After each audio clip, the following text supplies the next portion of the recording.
So Madison, welcome to my kitchen. Steve, thanks for having me. Oh, how I wish your audience could smell what's cooking today. That sweet smell of cinnamon and vanilla. It's just an amazing combination. Again, thank you for having me.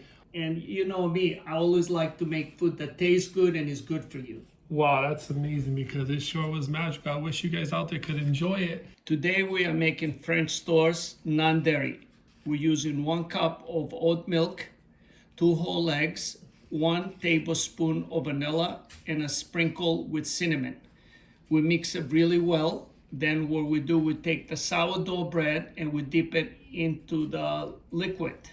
What I like to do, I like to take a fork and put holes into the bread so that way it makes the bread moist. Then I put avocado oil to my fry pan and I put the heat low at first. I like to cook 2 French toasts at the same time. So I take the second bread and I repeat the whole process.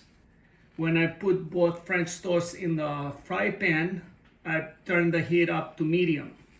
And I like to pour a little more of the liquid right on the top of the bread. Right now it's cooking, the heat is medium, and I will cook him for 2 minutes in one side. After 2 minutes, I flip him over. The heat is still on medium, and I let him cook for another 2 minutes.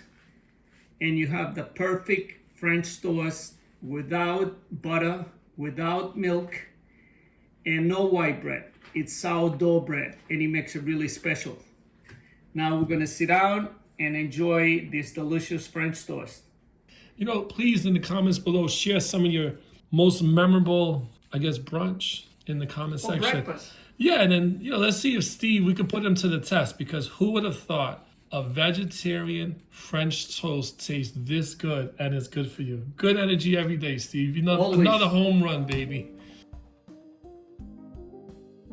BioSteel. Right before I go play pickleball, I mix it with water and it keeps me going 2-3 hours, no problem. What I like about it, it does not have no sugar and no caffeine.